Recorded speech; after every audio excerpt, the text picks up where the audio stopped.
Welcome to studio news. நம்ம யாரை பற்றி பார்க்க போகிறோம்னா, அதிமுகவில் பார்த்தீங்கன்னா ஓபிஎஸ்க்கு மிகப்பெரிய ஒரு வாய்ப்பு இருக்குது கேட்டிங்கன்னா இருக்கிறதுக்கான வாய்ப்பு அதிகம் சொல்கிறாங்க. எம்பிஆர் ஜெயிச்சிட்டாருன்னா ஒருவேளை மத்தியில் பாஜக வராட்டியும் தன்னோட பலத்தை காமிச்ச ஒரு சூழ்நிலை பார்த்தீங்கன்னா காமிச்ச மாதிரியே இருக்கும். அந்த சூழ்நிலையை அமைச்சு தந்த எடப்பாடி பழனிசாமிக்கு எதிராக ஒரு அணி அமையறதுக்கான வாய்ப்பு இருக்கும். இப்போ ஓபிஎஸ் பார்த்திங்கன்னா தென் மாவட்டங்களில் ஜெயிச்சிட்டாருன்னா ஏற்கனவே மாநாடு போட்டிருந்தார், பெரிய லெவலில் கும்பலை காமிச்சிருந்தார். ஸோ அதெல்லாம் ஒரு பக்கம் இருந்தாலுமே இப்போ எம்பியாக ஜெயிச்சிட்டாரு, அதுவும் சுயேட்சை சின்னத்தில் பலாப்பழ சின்னத்தில் ஜெயிச்சிட்டாருன்னா அவருக்குன்ற செல்வாக்கு இருக்குன்றதை ப்ரூவ் பண்ணிட்டாரு. அதாவது ஜெயலலிதா எப்படி சேவல் சின்னத்தை 2 ஜெயித்தாங்களோ அதே மாதிரி பலாப்பழம் பார்த்திங்கன்னா அதிமுக வரலாற்றில் ஒரு மிகப்பெரிய லெவலில் பதிஞ்சதாக சரித்திரம் சொல்ல ஆரம்பிச்சிடும். அந்த வகையில் பார்த்திங்கன்னா எடப்பாடி பழனிசாமி சசிகலா இணைச்சாலும் பெரிய லெவலில் யூஸ் இல்லை. சசிகலாவுக்கு பார்த்திங்கன்னா தென் மாவட்டங்களில் பெரிய லெவலில் செல்வாக்கு இல்லை, முன்னாடி இருந்துச்சு. ஆனால் ஜெயலலிதா இருக்கும்போது மிகப்பெரிய செல்வாக்கு, அதை மறக்கவே முடியாது. ஆனால் இப்போ லைம்லைட்டில் இல்லை, பெரிய லெவலில் பார்த்திங்கன்னா அவங்களால தாக்க பிடிக்க முடியாது. ஓபிஎஸ் அளவுக்கு தில்லா பார்த்திங்கன்னா ஒரு மாநாடு கூட நடத்தலை. அதிகபட்சமாக பார்த்திங்கன்னா தொண்டர்களை சந்திக்கிறேன், பொதுக்குழு போடுறேன், எடப்பாடி பழனிசாமிக்கு எதிராக பார்த்திங்கன்னா மிகப்பெரிய லெவலில் போர்க்கொடியெல்லாம் தூக்கவில்லை, அமைதியாக சைலண்ட்டாக உட்காந்துட்டாங்க. அரசியலில் கொஞ்ச நேரம் விலகிறேன்னு சொல்லிட்டு 2021 சட்டமன்ற தேர்தல் முன்னாடி சொல்லியிருந்தாங்க.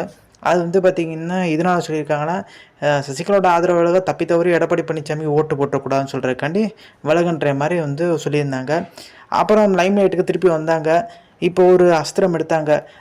இந்த படிவமெல்லாம் கொடுத்து நம்மளுக்கு எவ்வளோ ஆதரவு இருக்குது, எடப்பாடி அணியும் சரி ஓபிஎஸ் டிடி தினகரன் அணியில் தொண்டர்கள் பொதுவாக ஒரு கடிதம் வச்சு அனுப்பியிருந்தாங்க எல்லாருக்குமே.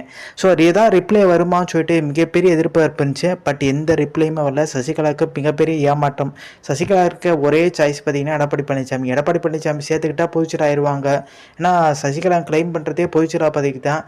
ஸோ இது ஒரு பக்கம் போக எடப்பாடி பழனிசாமிக்கு எதிராக ஓபிஎஸ் மிகப்பெரிய காய் நகர்த்திட்டு இருந்தார். ஸோ ஓபிஎஸ் அவரே பார்த்தீங்கன்னா அதிருப்தி ஆகும் வகையில் ஓபிஎஸ் என்ன பண்ணியிருக்காருன்னு பார்த்தீங்கன்னா எடப்பாடி பழனிசாமி மேலே தொடர்ந்து வழக்கு தொடர்ந்தது தான் இப்போ சிக்கல்ன்றாங்க. வழக்கு தொடராமல் இருந்தால் எடப்பாடி பழனிசாமிக்கு இந்த இரட்டை இலை சின்னமே கிடச்சிருக்காது.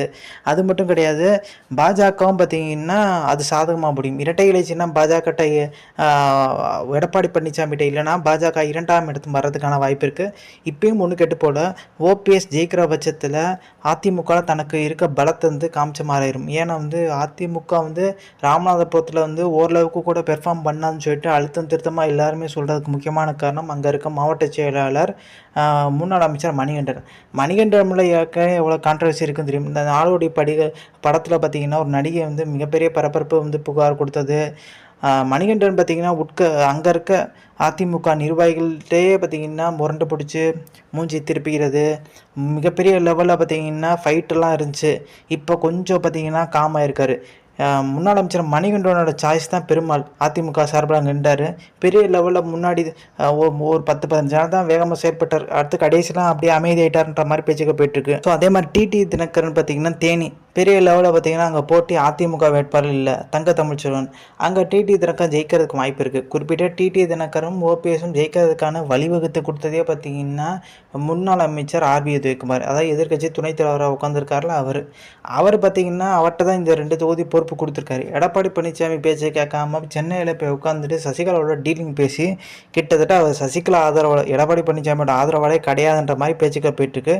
ஸோ இந்த கேப்பில் பார்த்திங்கன்னா எடப்பாடி பழனிசாமிக்கு எதிராக வேலுமணி ஒரு சைடு பார்த்திங்கன்னா தன்னோட நிர்வாகிகளை களமிறக்கிட்டு வர்றாரு. தொடர்ந்து பார்த்திங்கன்னா தன்னோட ஆதரவாளருக்கு தான் இப்போ வரும் உள்ளாட்சி தேர்தலில் வாய்ப்பு கொடுக்கணுன்ற மாதிரி ஒரு ப்ரெஷர் கொடுக்க ஆரம்பிச்சாரு. அப்போ எடப்பாடி பழனிசாமி பூச்சலை இல்லைப்பா, அவர் எதிர்த்து கேட்பாரான்னு கேட்டிங்கன்னா இல்லை, வாயிலா பூச்சியாக தான் இருக்கார், பூச்சலை பற்றி காலி ஏறுன்ற ஒரு பயம் எல்லா நிர்வாகிகளும் சொல்கிறாங்க. தன்னோட எடப்பாடி பழனிசாமிக்கு ஒரு கடிதம் அனுப்புகிறாங்க. வேலுமணி இந்த மாதிரி அட்டகாசம் பண்ணிட்டு இருக்காருப்பா, தங்கமணி வேலுமணி எல்லாம் அவங்களோட ஆதரவில் தான் வாங்கி தராங்க, நீ என்னென்னு கேளுப்பான்ற மாதிரி சொல்கிறாங்க. நானே ஒன்றும் பண்ண முடியாமல் தத்தளிச்சிட்ருக்கேன்ப்பா அப்படின்ற மாதிரி அவருமே சைலண்ட்டாகவே இருக்கார்.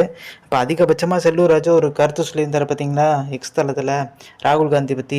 ஸோ அதுக்காச்சும் நடவடிக்கை எடுங்கன்ற மாதிரி சொல்லியிருந்தாங்க அதிமுகவினர். ஆனால் எடுக்க முடியாத ஒரு இக்கட்டான சூழ்நிலை தான் பார்த்திங்கன்னா எடப்பாடி பழனிசாமி இருக்கார். இன்னும் ஆளுமை மிக்க தலைவராக பார்த்திங்கன்னா எடப்பாடி பழனிசாமி மாறல.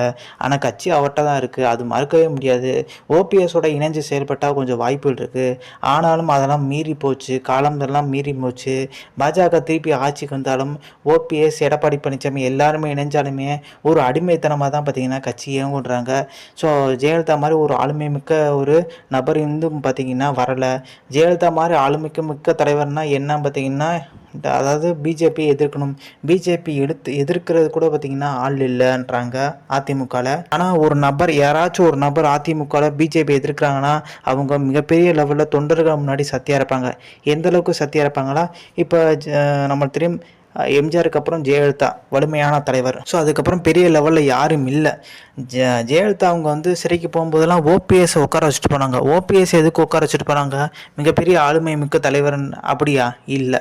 அவங்க வந்து பதவியை பார்த்தீங்கன்னா அவர்கிட்ட ஒப்படைச்சு போனால் திருப்பி நம்மளை கொடுப்பாரு, துரோகம் பண்ண மாட்டார்.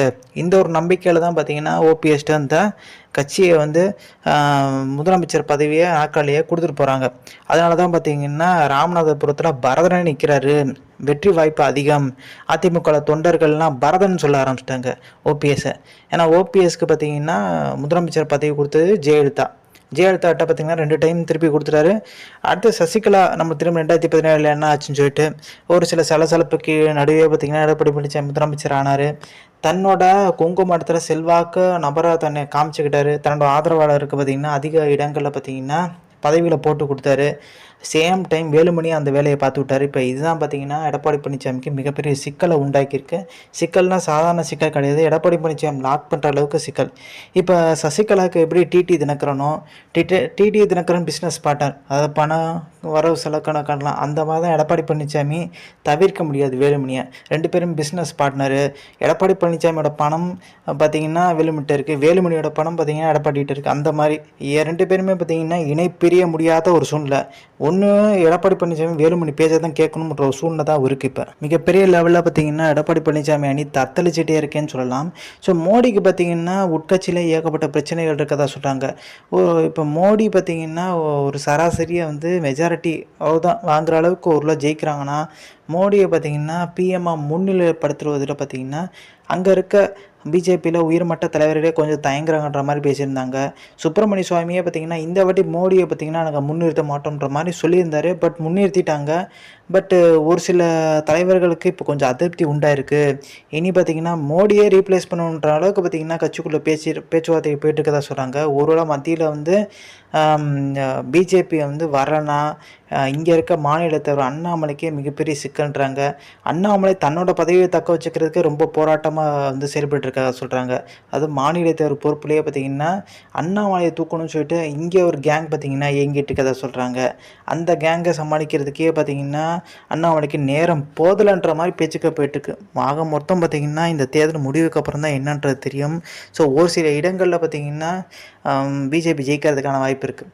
ஜெயிக்கிறதுக்கான கூட்டணி ஓபிஎஸ், டிடி தினகரன் அவங்களுமே பிஜேபி சொல்ல முடியாது, கூட்டணியில் இருந்தவங்க அவங்க லோக்கல் பார்ட்டி தான். இப்போ அதிமுக மீட்பு குழு சார்பில் தான் பார்த்திங்கன்னா பல சின்னத்தில் நிற்கிறாரு. TT Dhinakaran AMMK. So local பார்ட்டியில் இருக்க தான் ஜெயிக்கிறதுக்கான வாய்ப்பு இருக்குது. நேஷனல் பார்ட்டி கொஞ்சம் வந்து கஷ்டம்.